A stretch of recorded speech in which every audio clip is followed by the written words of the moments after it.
तो आइए ना आज ये मक्की के बाफला तैयार करते हैं और उसी के साथ मिक्स दाल बनाएंगे। मिक्स दाल जो है वो 4 तरह की दाल को मिलाकर तैयार की हुई है और बाफला जो है वो बिल्कुल ही ऑथेंटिकली गाय के उपलों में तैयार किए हुए है। तो आइए इन दोनों की रेसिपी चेक करते हैं। बहुत ही ज़्यादा टेस्टी और यमी लगते हैं। गाँव की तरह जैसे बनाया जाता है ना, बिल्कुल वैसे ही बनाया गया है। तो सबसे पहले मिक्स दाल तैयार कर लेते हैं, जिसके लिए यहाँ पर मैंने छिलके वाली उड़द की दाल, चना दाल, अरहर की दाल और मूंग की मूकर दाल ली है। आप चाहो तो मसूर की दाल भी डाल सकते हो जो बिना छिलके वाली होती है। मैंने यहाँ पर वो नहीं ली है क्योंकि मेरे पास थी ही नहीं।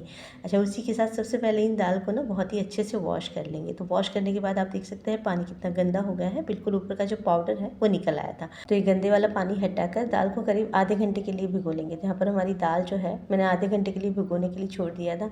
तो हमारी दाल जो है वो बहुत ही अच्छे से फूल गई थी और बिल्कुल ही तैयार हो गई थी बनाने के लिए। तो यहाँ पर दाल को ना मैंने डाल दिया था कुकर के अंदर और उसके अंदर डाल दी थी थोड़ी सी हींग, हल्दी और नमक। अच्छा, आप चाहो तो कुछ खड़े मसाले भी डाल सकते हो, पर हल्दी हींग जो है वो बिल्कुल भी स्किप नहीं कीजिएगा। उससे जो हमारी दाल का स्वाद है वो बहुत ही ज़्यादा टेस्टी आता है।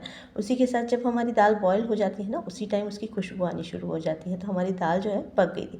अच्छा, मैंने यहाँ पर सिर्फ और सिर्फ 2 विसल ली थी। आप चाहो तो ज़्यादा विसल भी बजा सकते हो, पर जो दाल है वो थोड़ी सी खड़ी रहती है ना तो अच्छी लगती है। उसी के साथ एक गरम मसाला तैयार कर लेंगे, क्योंकि यहाँ पर बाहर के कोई भी मसाले इस्तेमाल नहीं कर रहे हैं।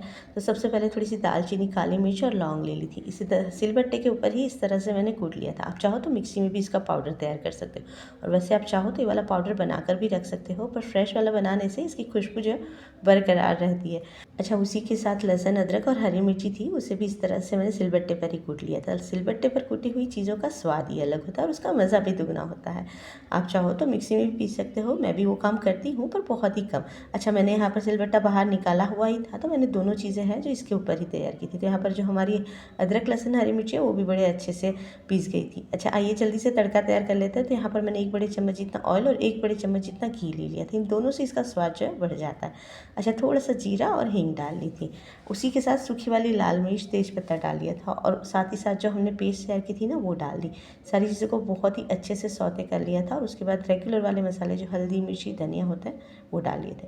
अच्छा, ये वाला जो बेस तैयार हो जाए उसी के साथ हम जो टमाटर हैं उसे भी भून लेंगे। तो टमाटर यहाँ पर मैंने बहुत ही बारीक कट किए हुए थे। तो टमाटर को भी तब तक भून लेंगे जब तक कि टमाटर के अंदर से जो ऑयल और घी हमने डाला है वो रिलीज़ होना शुरू हो जाए। जैसे ही घी, ऑयल रिलीज़ होना शुरू हो जाए, हमने जो दाल पका कर रखी है वो डाल लेंगे।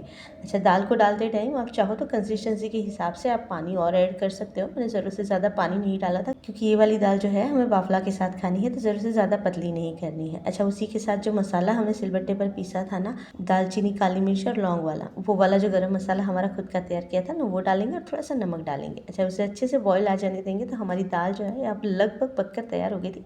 लास्ट में खूब सारा धनिया डाल दिया था, इसे अच्छे से एक बार मिक्स करके साइड पर छोड़ दिया था। तो यहाँ पर हमारी जो दाल है वो बनकर तैयार हो गई थी। आइए जल्दी से बाफला तैयार करते हैं। तो बाफला तैयार करने के लिए सबसे पहले थोड़ा सा पानी बॉईल कर लेंगे। तो करीब 1 कप जितना पानी लिया हुआ था और उसके अंदर थोड़ा सा नमक और थोड़ा सा पापड़ खार डाल लिया था। इन सारी चीज़ों को बहुत ही अच्छे से एक बार वार्म हो जाने देंगे। थोड़ा सा गुनगुना कर लिया था और जैसे ही पानी हल्का सा गुनगुना था उसी टाइम पर यहाँ पर मैंने 2 बड़े कप जितना मक्की का आटा है वो ले लिया था। इसके अंदर कोई और आटा मिक्स नहीं किया है। साथ ही साथ थोड़े से फ्लेवर के हिसाब से यहाँ पर बारीक कटी हुई हरी मिर्च, कद्दूकस की हुई अदरक, उसी के साथ हल्दी, मिर्ची, धनिया पाउडर डाल लिया था।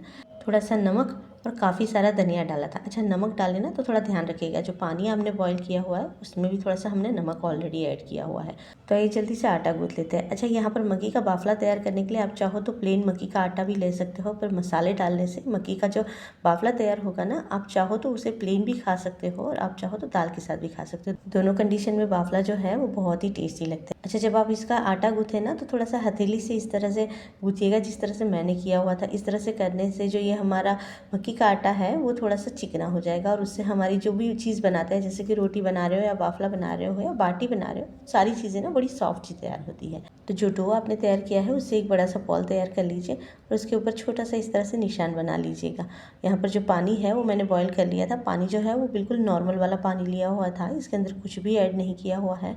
इसे बिल्कुल धीमी आंच पर हमें एक बार बॉईल करना है। जैसे ही आप इसे धीमी धीमी आंच पर बॉईल करते जाएंगे ना, तो ये बाफला जो है वो ऑटोमेटिकली ऊपर आने शुरू हो जाएंगे। जैसे ही बाफला ऊपर आना शुरू हो जाए तो समझिए ये रेडी है। तो अब इसे एक बार से हम बाहर निकाल लेंगे और अब इसे हम सेकेंगे जो गाय के उपले हमने तैयार किए हुए हैं वहाँ पर। तो सारे बाफले तैयार हो गए हैं। आइए एक बार इसे पहले बाहर निकाल लेते हैं और आइए जल्दी से जो हमने सेटअप तैयार किया हुआ है ना, ये गाय के उपलों वाला, वहाँ पर ले जाते हैं। तो सबसे पहले गाय के उपलों को इस तरह से हल्का हल्का सा जला लिया था और उसी के साथ मैंने यहाँ पर थोड़े से कोयले और डाले हुए थे। इन उपलों को हल्का सा ऊपर नीचे करते हुए मैंने इन्हें सारा जला लिया था। अच्छा, जो उपले हैं या आप कोयले हैं जो भी आप इस्तेमाल कर रहे हैं, जैसे ही सारे जल जाए ना और उसके बाद जो आग है वो निकलनी हल्की हल्की सी कम हो जाए ना, उसके बाद ही आप अपनी बाटी है या बाफला है उन्हें रखिएगा। तो अब जो हमारे बाफले हैं वो तैयार होंगे इसकी जो हल्की हल्की सी गर्माहट है उससे। तो ज़रूरत के साथ साथ थोड़े सा पेपर से हवा भी दे रही हूँ ताकि जो अंदर की आंच है उससे जो जल्दी हमारे बाफले हैं अच्छे से सीख जाए। अच्छा, उस इन सारी चीज़ों के बीच में अगर आपको मेरा वीडियो थोड़ा सा भी पसंद आ रहा है, मेरी आवाज़ ज़रा सी भी अच्छी लग रही है ना, तो चैनल को सब्सक्राइब ज़रूर से कर लीजिएगा ताकि हमारा जो कनेक्शन है वो बना रहे। तो हमारे जो बाफले हैं लगभग यहाँ पर तैयार हो गए थे। ये जल्दी से इन्हें एक बार बाहर निकाल लेते हैं।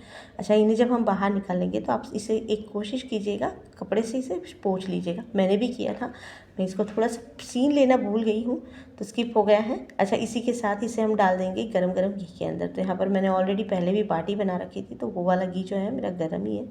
तो ये वाली घी के अंदर मैंने डालकर बाफले तैयार कर लिए थे। आइए जल्दी से इसे सर्व कर लेते हैं। अच्छा, ये वाली चीज़ जो है एक बार इन सर्दियों के अंदर ज़रूर से बनाइएगा और कमेंट में ज़रूर बताइए। और अगर तंदूर या अवन नहीं है तो ये उपलो वाला आइडिया जो है वो भी आप फॉलो कर सकते हो। पुराने वाला बर्तन ले लीजिए और उसके अंदर बना लीजिए।